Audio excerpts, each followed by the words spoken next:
Hello दोस्तों, तो स्वागत है आप सभी का मेरे चैनल लव ऑफ वेंझों पर। मैं जाओ जिसो आप सभी के लिए ले आई हूँ फार वे वंडर्स का नेक्स्ट चैप्टर। दोस्तों, मैंने कहा था 1 मंथ से कुछ ज़्यादा ही हो चुके हैं। मैं जानती हूँ आप लोग नाराज़ जरूर हुए होंगे कि इतना ज़्यादा इंटरेस्ट थोड़ा सा तो चला गया होगा, पर फिर भी अगर बना हो तो प्लीज़ ज़रूर सुनिए। और आज का पार्ट मैं लॉन्ग देने वाली हूँ। वैसे तो मैं हमेशा 2 पार्ट एक साथ एक्सप्लेन करती हूँ, पर इस बार मैं 3 पार्ट एक साथ एक्सप्लेन करने वाली हूँ। सॉरी दोस्तों, मैं तक पड़ी। खैर, मैं फारवे बंदर को शुरू करती हूँ।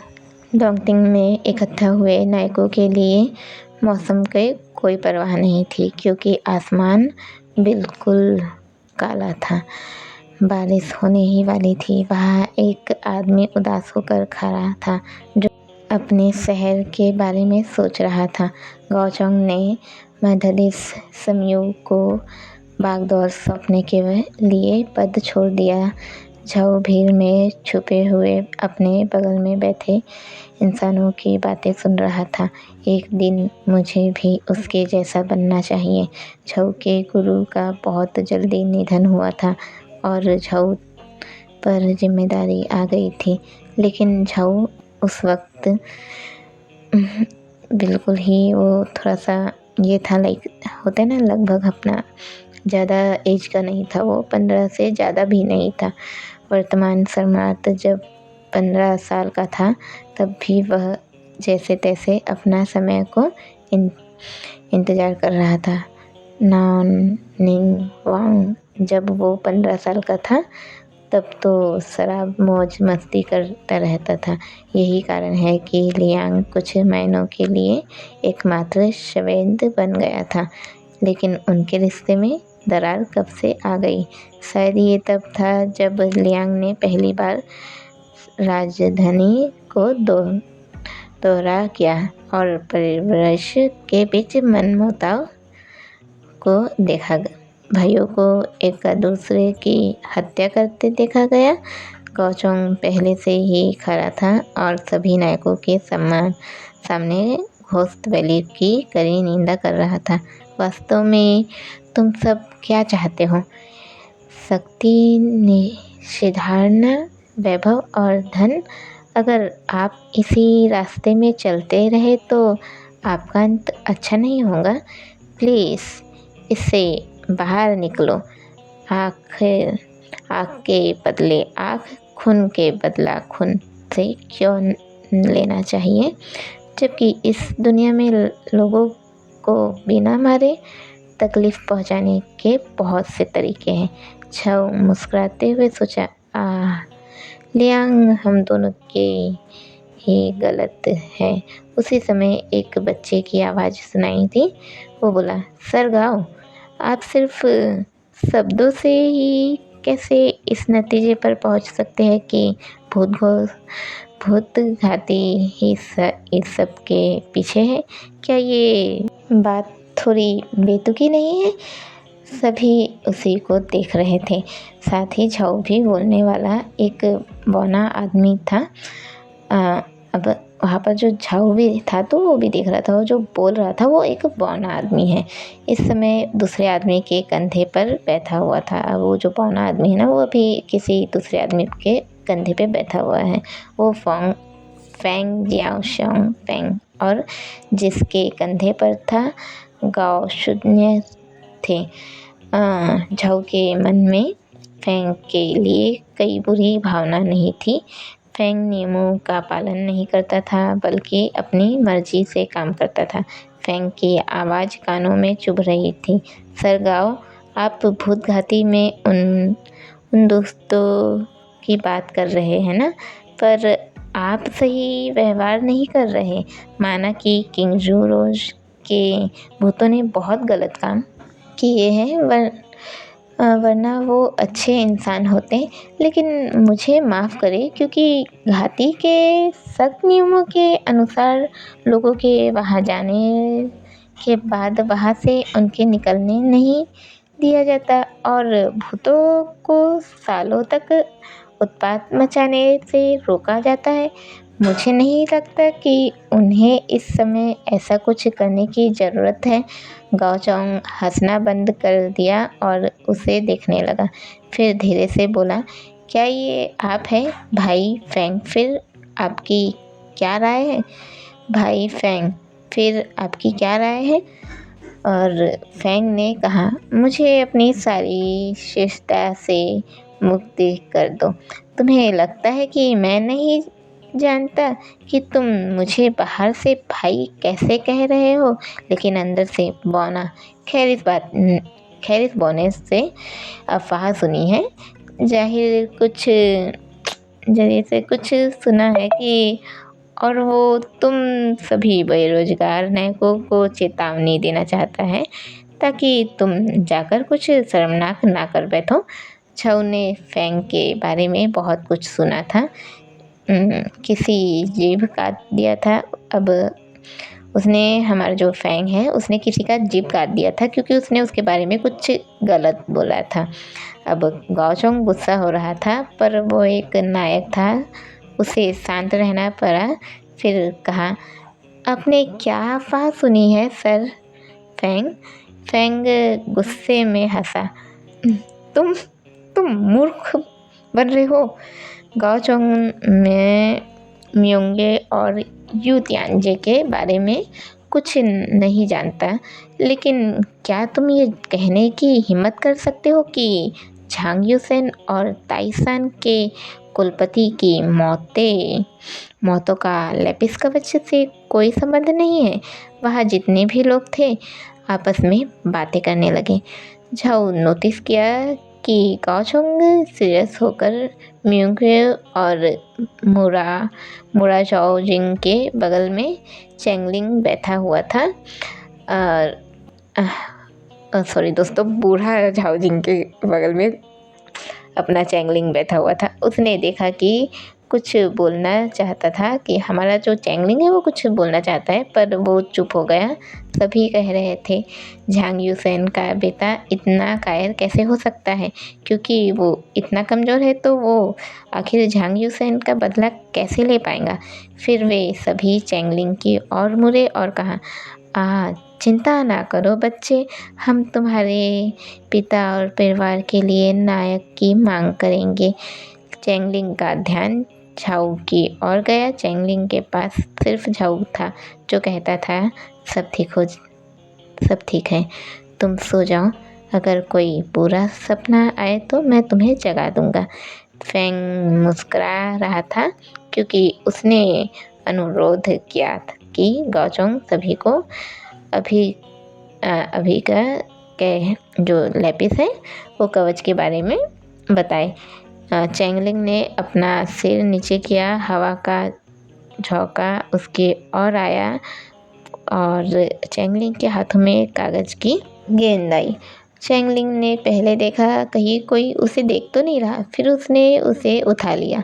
फिर उसको उठाकर उस पर बस इतना लिखा हुआ था, यदि आप सत्य जानना चाहते हैं तो मेरे पीछे आइए। जब चैंगलिंग ने ऊपर देखा तो भीड़ में एक आदमी काले कपड़े पहने हुए था, जो बिना पल के झपकाए उससे घूर रहा था। चैंगलिंग ने उस कागज़ की कस के पकड़ा और उस काले कपड़े वाले का पीछा करने लगा। झाऊ को छोड़कर किसी ने भी उस पर ध्यान नहीं दिया। झाऊ अब नायकों का झगड़ा छोड़कर चैंगलिंग का पीछा करने लगा। ऐसा लग रहा था जैसे वो आदमी उसके साथ खेल रहा हो। जैसे ही चैंगलिंग ने उसका पीछा किया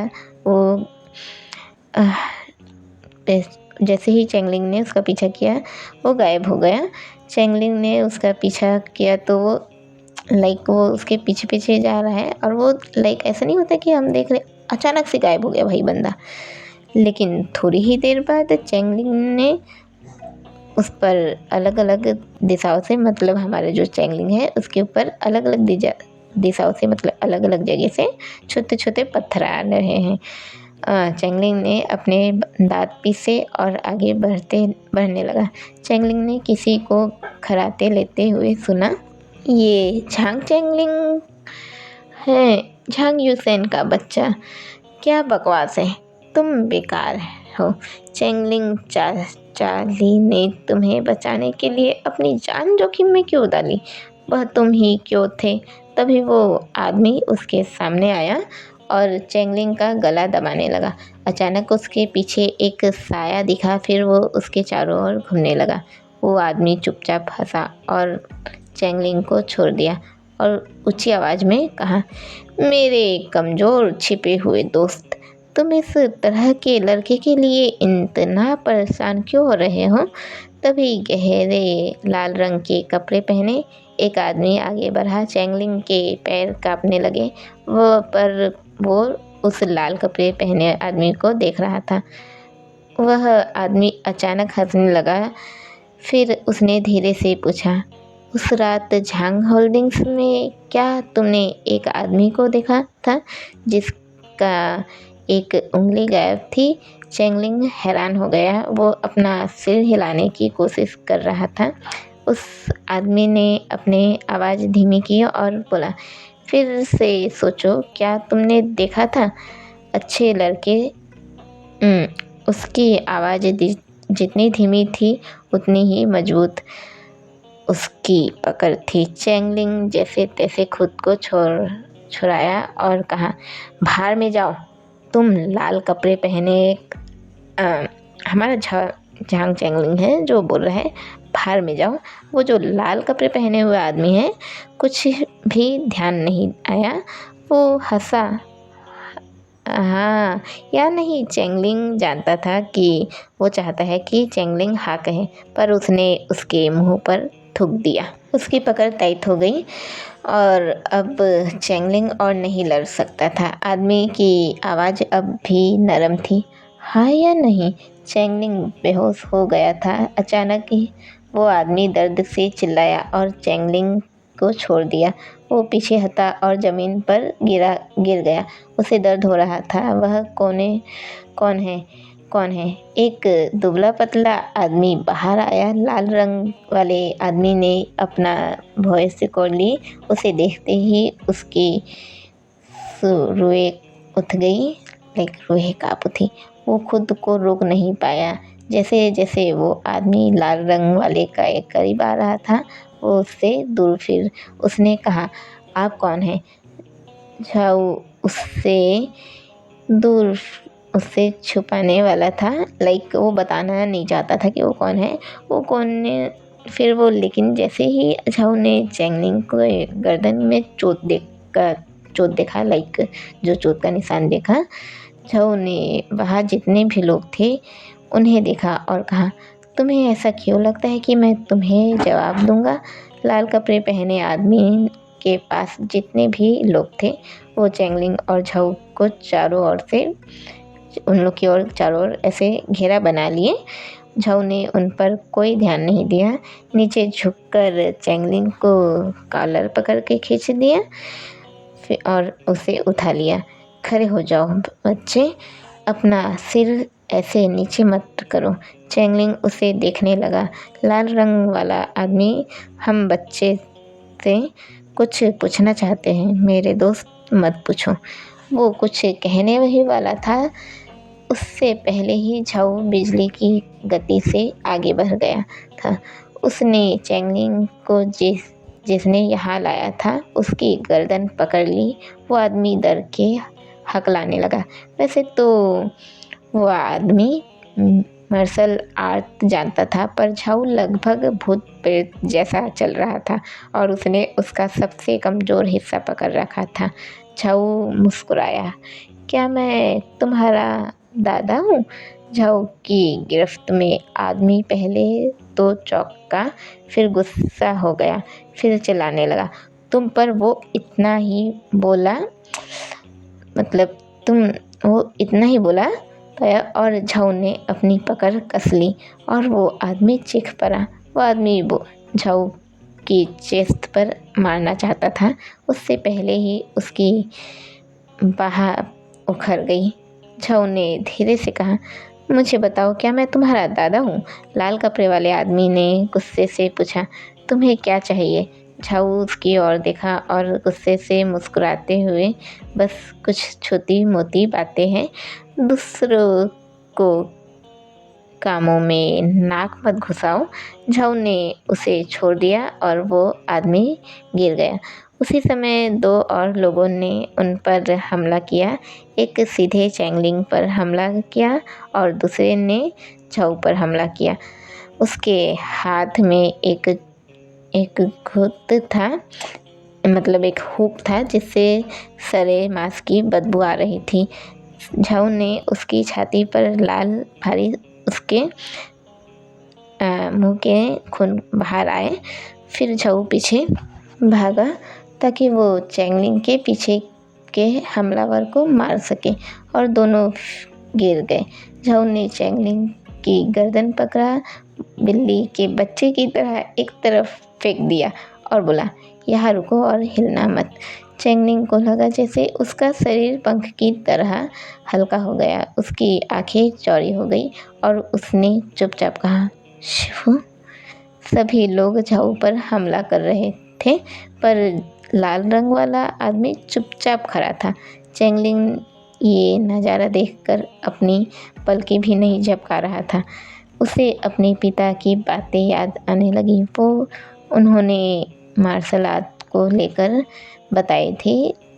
जो लोग झाऊ पर हमला कर रहे थे, सभी के पास हुक था, जिसे ध्यान से देखो तो दिख रहा था कि जैसे बिच्छू की पूंछ जैसा ही कुछ निशान था। हल्के नीले, अब वो जैसे वो लग रहा था तो हल्का सा नीला रंग का वो चमक रहा था। और चैंगलिंग को अभी तक पता नहीं था कि ये लोग कुख्यात बिच्छू थे जो हत्या और चोरी में माहिर थे। ये लोग पैसे के लिए कोई भी गंदा काम कर सकते थे। झाऊ मुश्किल से इधर उधर घूम रहा था। उसके कपड़े पर एक भी हमलावर उंगली भी नहीं रख पाया। जब किसी ने उन्हें छुआ तब उनके एहसास हुआ कि असल में कितना खतरनाक है। थोड़ी देर के बाद ही चैंगलिंग का सिर चकराने लगा और यहाँ सिर्फ 1 घंटे के अंदर ही झाऊ ने 13 लोगों को मार गिराया था। चैंगलिंग ने ये सीन देखकर बिल्कुल ही हैरान था। झाऊ ने अपना लबादा उतारा, लाल रंग के आदमी के पास खड़ा होकर उसे अच्छी तरह से देखता रहा। उसने अपना सिर झुकाया और कहा, आपके चेहरे पर उस जन्म चिन्ह और उस मशहूर राक्षस हाथ के साथ आप दुर्भाग्य के भूत होंगे। संडिंग टीलांग डिंग मॉर्निंग घोस्ट। वो आदमी हैरान। झाऊ मुस्कुराया। घोस्ट वैली के अपने नियम कानून थे। एक बार कुछ समय के लिए ही बाहर जा सकते थे। कोई भी है जो कुछ समय के लिए बाहर जा सकता था। डोंगटिंग में आकर किसी पर हमला करने की हिम्मत कैसी हुई? लाल कपड़े पहने हुए आदमी ने दांत पीस कर कहा, तुम बहुत ज़्यादा बोल रहे हो। वो लाल हो गया और उसमें से सभी स्मेल आने लगी, मतलब ऐसी स्मेल आने लगी जैसे मछली और सड़े हुए लाश। उसका हमला थोड़ा सा अलग था। झाऊ तुरंत पीछे हटा। उसने कोई वार नहीं किया, लेकिन चैंगलिंग साफ देख सकता था जिस जगह पर झाऊ खड़ा था वहाँ पर हाथ के आकार का गहरा निशान था। अब समझ में आया कि कोई और नहीं, पश्चाचित करने वाला भूत था। अब ये क्या होता है भाई, नहीं पता मेरे को। पश्चाचित करने वाला भूत नहीं समझ में आया, कोई समझाना मेरे को। हाँ भाई तुम समझाना। भूत संडोंग था और नहीं म्योंगे और फेंगबुची का हत्यारा। ये कोई और नहीं बल्कि म्योंगे और फेंगबुची का हत्यारा था। झाऊ ने एक दंतल तोड़ा और चिल्लाते हुए उस भूत के हाथ में बीचों के बीच घुसा दिया। उसे तकलीफ होने लगी। वो पीछे होने लगा और झाऊ अभी भी दंतल गड़ा रहा था और दंतल अब पेट तक जा रहा था। अब झाऊ ने वो दंतल एक साइड फेंका, वो भूत नीचे गिरा और गायब। चैंगलिंग चिल्लाते हुए वो भागने की कोशिश कर रहा है। झाऊ उसकी ओर देखा, फिर वापस चलने लगा। चैंगलिंग दौड़कर उसके पास गया और चिल्लाया, शिफू। झाऊ रुका, वॉइस तोड़ते हुए, तुम्हारा शिफू कौन है? चैंगलिंग झाऊ के पीछे गया, उसके शोल्डर को खींचते हुए उसे देखा। मैं बस इतना जानता हूँ, ये आप हो, मेरे चाचा झाऊ, जिन्होंने मुझे बचाया, मेरे शिफू। झाऊ उदास हो गया कि ये बदमाश उसे पहचान लिया। तुम झाऊ, कुछ और कहता। चैंगलिंग को एक हाथ अपनी ओर खींच रहा था। झाऊ की आवाज़ ठंडी मौत की तलाश करने वाला कमीना हमलावर की ठंडी मौत की मतलब तलाश करने वाला हमलावर की गर्दन एक ही बार में टूट गई, इससे पहले कि वो उन पर कूद पाता। चैंगलिंग ने देखा, ये वो पहला आदमी है जिसे झाऊ ने मार गिराया था। क्या कोई सोच सकता है कि वो अपनी मौत का नाटक कर रहा था? चैंगलिंग को एक बार फिर फेंक दिया गया था। बेचारे को बस उठा के फेंक दिया जा रहा है। झाऊ बिना कुछ कहे चला गया। चैंगलिंग उसे जाने नहीं दिया, इसलिए वो उस आदमी का पीछा करने लगा। बहुत जल्द चैंगलिंग थक गया, रोने लगा और चिल्लाने लगा, शिफू। तभी चैंगलिंग ने हल्की हंसी सुनी। भूरे रंग के कपड़े पहने एक आदमी हवा में आया। उसने झाऊ को उसके रास्ते में रोका। झाऊ की कमर के चारों ओर अपनी बाहें लपेट दी। झाऊ को पता ही नहीं था उसका शरीर हवा में क्यों रुका हुआ है। इससे पहले वो कुछ समझ पाता, वो पहले ही दूसरे आदमी के बाहों में था। तभी उसे आवाज़ सुनाई दी, मेरे संत मास्टर झाऊ, इतनी जल्दी क्यों है? जब वो ज़मीन पर गिरे तो झाऊ चिल्लाता हुआ अपने दाहिने हाथ को पकड़ लिया। ये वेन था। वेन ने बिना कुछ सोचे समझे उतार दे और जानबूझकर फेंक दिया। फिर वेन ने वो परेशान हुआ। झाऊ ने की ओर देखा। शोल्डर पर 2 छोटे घाव थे, जैसे उसे कीड़े ने काट लिया हो। कोई हैरानी की बात नहीं, तुम इतनी तेजी से भागे, पता चला कि बिच्छू ने तुम्हें काट लिया था। चैंगलिंग अचानक मरे हुए हमलावर की ओर देखा। उसका चेहरा सफ़ेद पड़ गया। वेन ने झाऊ को बोलने नहीं दिया और उसे आत्मिक शक्ति देने लगा। चुप रहो। फिर वेन ने हवा की बॉडी में पागल हो गया, घाव पर 2 पतली सुइयां को लगाया, फिर निकाला और फिर जहर निकालने के लिए अपना मुंह घाव पर लगा दिया। जैसे ही ऐसा हुआ, झाऊ एकदम सीधा। वेन ने झाऊ के शोल्डर से सारा जहरीला खून चूस लिया और फिर झाऊ को मरहम पट्टी करने लगा। अब वेन ने झाऊ के कपड़े को हल्का सा हटाया, फिर एक दवा की बोतल निकाला, एक खुद खा लिया, फिर दूसरे को हमारे झाऊ को दे दिया, मतलब उसके होठों के करीब रखा। फिर थोड़ा सा नौती तरीके से हंसते हुए बोला, आज अपना मुंह खोलो ना। झाऊ उदासी से वेन की ओर देखने लगा। वेन अभी भी मुस्कुरा रहा था। अब वेन चैंगलिंग की ओर हल्का सा देखने लगा और अपनी आवाज़ धीमी करके बोला, हम पहले ही एक दूसरे को चुम चुके हैं, एक दूसरे के बारे में सब कुछ देख चुके हैं, फिर भी तुम इतने शर्मीले क्यों हो? झाऊ ने गोली लिया और चल पड़ा। वेन ने चैंगलिंग झाऊ ने वो गोली लिया, वो चला गया। अब वेन ने चैंगलिंग की ओर इशारा किया और बोला, ये देखते हुए कि तुम्हारा शिफू नहीं भाग रहा, तुम्हें उसका पीछा कर सकते हो। तुम किसका इंतज़ार कर रहे हो? रात हो चुका था। अब सीन कट हो रहा है। रात रात हो चुका था, क्योंकि बिच्छू जो चैंगलिंग को यहाँ तक ले आए थे और अब चैंगलिंग को पता नहीं था कि वह कितनी देर दूर था। थोड़ी देर बाद ही झाऊ 2 बड़े खरगोश को लेकर वापस आया और चुपचाप वेन और चैंगलिंग के लिए खाना बनाने चला गया। वेन चैंगलिंग से मुस्कुराते हुए चैंगलिंग से बोला, क्या तुम जानते हो सबसे प्यारे लोग कौन होते हैं? चैंगलिंग वेन को घूर के देखने लगा।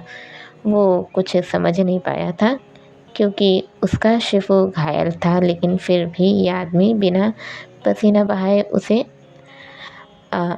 आसानी से उसे काबू में कर रहा था। चैंगलिंग डरा हुआ था तो उसने बस अपना सिर हिलाया। ये वैसे है जो बाहर से कठोर होते हैं और अंदर से नरम होते हैं। क्या तुम जानते हो कि सबसे प्यारा साइट कौन सा है? झाऊ जो अभी खरगोश को साफ कर रहा था वेन की ओर देखा। बकवास बंद करो और जाकर लकड़ी ढूंढो। वेन खुशी खुशी मान गया। जब वो मुड़ा तो उसने देखा चैंगलिंग उसे हैरान होकर देख रहा है। वेन ने उसे समझाया वह शायद वो होंगे जिनके पास शानदार शरीर भी होगा। झाऊ बोला, उसकी बकवास मत सुनो बच्चे। चैंगलिंग झाऊ की ओर देखने लगा। झाऊ ने कहा, उससे दूरी बना लो, ऐसा ना हो वो तुम पे दिलचस्पी लेने लगे। वेन अपना सिर घुमाते हुए ऐसे बोला जैसे उसे बुरा लगा हो। तुमने मेरे साथ गलत किया है आजू। झाऊ ने मरे हुए खरगोश को, मतलब उसकी ओर इशारा कर रहा है हमारा झाऊ। फिर बोला, अगर तुम अभी लकड़ी लेकर नहीं आए तो मैं तुम्हें भी वैसे ही खोल दूंगा। मतलब हमारे झाऊ ने जो उसका खरगोश है ना उसे साफ़ किया है, तो जैसे साफ़ किया है तो उसके अंदर की अतरी पतरी निकाला है ना, तो उसको बोला कि मैं तेरे को भी उसी तरीके से खोल दूंगा जैसे मैंने इन छोटे दोस्तों के साथ किया था। वेन डर के अपना पेट को पकड़ लिया, लाइक अपने पेट की जैसे वो रक्षा कर रहा हो, और भाग गया। झाऊ ने अपना हाथ धोने के लिए नाला ढूंढा और अपने शोल्डर के चारों ओर एक कपड़ा लपेट लिया। झाऊ ने अपने चेहरे पर लगा नकाब निकाल फेंका और उसे पानी में फेंक दिया। ये उसकी लाइफ में पहली बार था जहाँ उसे ऐसा इंसान के बारे में पता चला था जो उसके छुअन के लिए इतना लालची था कि वो आसपास के किसी भी इंसान को खुशी खुशी स्वीकार कर लेता था, जो कभी भी अपनी भूख दिखाने का कोई भी मौका नहीं छोड़ता था। और भूख, वो वाली भूख ना, जब उसने अपना चेहरा दूसरी ओर घुमाया तो चैंगलिंग उसे पहचान लिया और खुशी से चिल्लाया, शिवू, जैसे कि उसे अभी अभी पता चला हो कि झाऊ उसकी ओर देखा। झुकते हुए, यहाँ आओ। चैंगलिंग खुश होकर झाऊ के पास गया और मीठी आवाज़ में बोला, शिफू, तुम्हें देखकर लगता है हम आज रात नहीं जा पाएंगे, इसलिए हमें यही आराम करना होगा। तुम्हें सुबह झाऊ के पास वापस कर दूंगा। चैंगलिंग उदास हो गया, कुछ नहीं बोला बल्कि अपने जूतों को घूरता रहा। झाऊ ये देखकर बोला, तुम ये क्या कर रहे हो? चैंगलिंग सर झुकाए हुए ही बोला, ठीक है। पर चैंगलिंग उदास था। झाऊ एक पेड़ के पास बैठ गया। वो नहीं जानता था चैंगलिंग के साथ कैसे पेश आना है। क्या उसका ये हाल इसलिए हुआ है क्योंकि झांग युसेन ने उसे लड़की की तरह पाला था? झाऊ अचानक चिल्लाया, सीधे हो जाओ, सिर ऊपर उठाओ। चैंगलिंग चौंक गया। जैसे ही वो अपना सिर ऊपर किया उसके चेहरे पर आंसू बहने लगे। झाऊ को चिंता हुई और उसकी आवाज़ नरम हो गई, अपना चेहरा पूछो और मर्द बनो। वैसे भी तुम क्यों रो रहे हो? चैंगलिंग ने मुश्किल ही अपना चेहरा पोंछा, पर वो और भी उदास हो गया क्योंकि वो ठीक से अपना चेहरा पोंछ नहीं पाया था। अब चैंगलिंग से सकते हुए बोला, मैं हर समय रोता नहीं, नहीं गया। मैं बस इतना इतना है कि मैंने आपको देखा और उदास हो गया। झाऊ का सर दर्द होने लगा और उसने अपना मुंह चैंगलिंग से फेर लिया। वेन ठीक अभी ही लकड़ी लेकर आया और हैरान हो गया। वेन ने चुपचाप आग जलाया। झाऊ ने खरगोश को आग पर भुनना शुरू कर दिया। फिर वो एक धुन गुनगुनाने लगा। थोड़ी देर में मांस की हल्की हल्की खुशबू आने लगी। चैंगलिंग के पेट से आवाज़ आई। वेन उसकी ओर देखा, फिर बोला, बस कुछ देर और, ये पूरी तरह से पका नहीं है। चैंगलिंग बस प्यार से सिर हिलाया। वेन को लगा वो एक छोटे खरगोश से भी अच्छा व्यवहार कर रहा है, इसलिए वेन झाऊ की ओर मुड़ गया। और प्रिय, मेरी बात सुनो, अगर वो तुम्हारे साथ इतना ही आना चाहता है तो तुम उसे आने क्यों नहीं देते?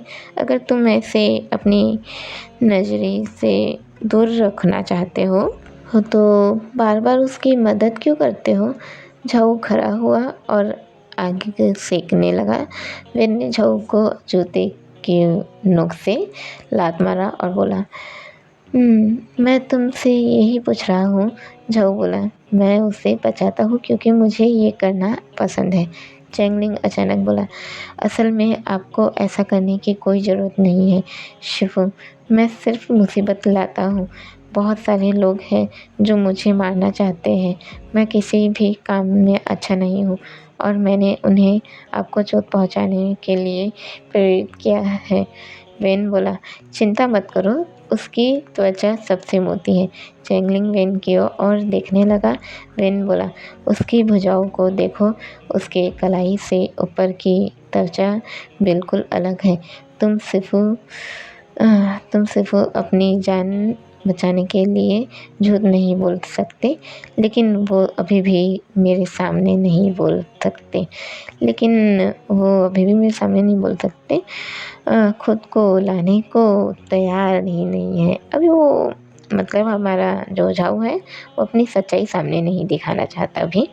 झाऊ ने वेन को नज़रअंदाज किया और खरगोश को आग में पर मतलब उसकी टांग को वो फाड़ दिया। अभी भूंजा हुआ भी नहीं था। तुम भूखे हो? झाऊ ने मांस निगल लिया, फिर वेन की ओर मुड़ा। क्या तुम आपने पिछले जन्म में महिला थे? तुम में से हर समय ये सौंदर्य चीज़ों की महक क्यों आने लगती है? और तुम्हारे पास जितने भी रुमाल हैं उनसे अपना मुंह बंद करो और बकवास बंद करो।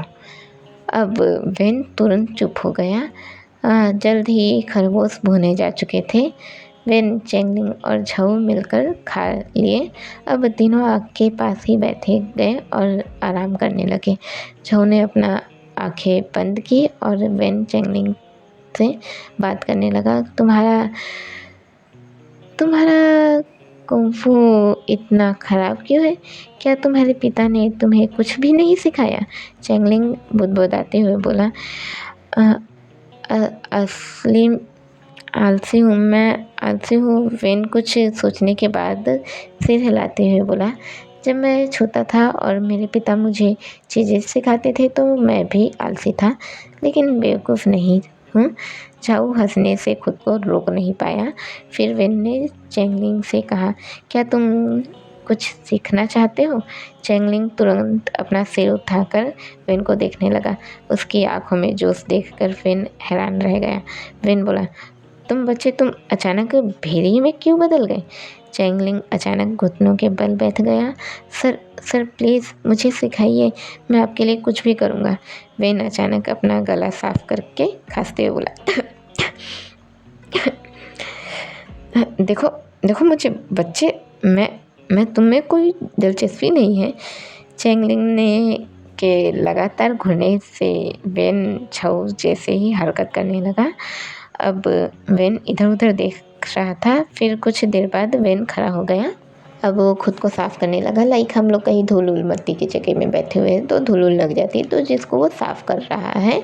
फिर बेन एक लकड़ी का टुकड़ा लिया और उसे हिलाते हुए बोला, ठीक है, मैं तुम्हें कुछ चालें सिखाने वाला हूँ, ध्यान से देखो, मैं ये दोबारा नहीं करूँगा। बेन ने जैसा किया ठीक चैंगलिंग ने भी वैसा ही करने लगा और बेन को थैंक्स बोलने लगा।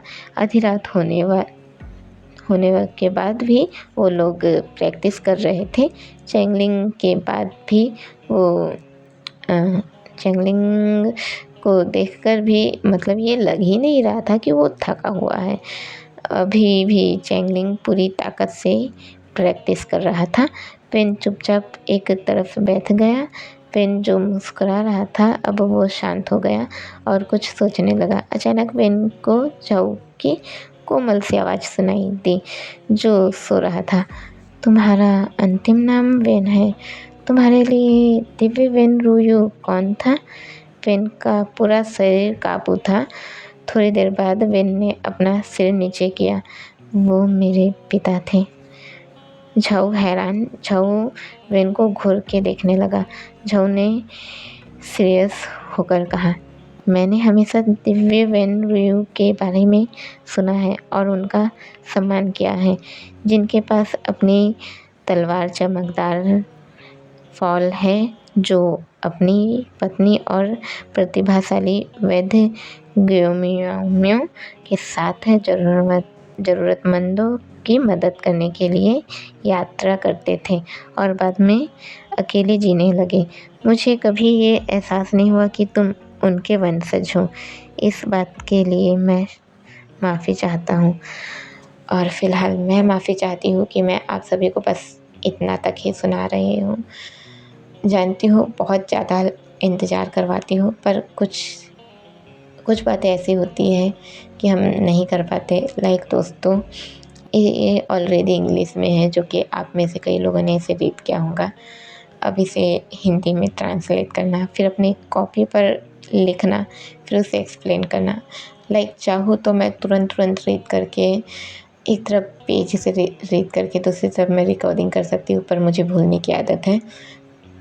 2 मिनट पहले हुई चीज़ों को पहले ही मैं भूल जाती हूँ, जिस वजह से मुझे ये अपनी कॉपी पर उतारना पड़ता है, फिर तब जाके मैं इसे एक्सप्लेन कर पाती हूँ। तो उम्मीद है कि आप लोग समझ पाए होंगे कि मैं इसे इतना लेट क्यों लाती हूँ। लाइक मैं अपने सारे फैन फिक्शन लेट लाती हूँ, पर सभी के अपडेट इसलिए थोड़ी जल्दी दे पाती हूँ क्योंकि वो मेरे दिमाग का खेल है। मेरे को उन लोग को अपने दिमाग से चलाना रहता है, पर इसके लिए मैं अपना दिमाग नहीं लगा सकती। इसके लिए मुझे अपना पेन, कॉपी और अपने हाथों की मेहनत लगानी पड़ती है, तो थोड़ा टाइम लग जाता है। उम्मीद है आप लोग समझे होंगे। खैर, अगर पसंद आया हो तो लाइक, कमेंट, शेयर करना ना भूलें। जी वेंजो।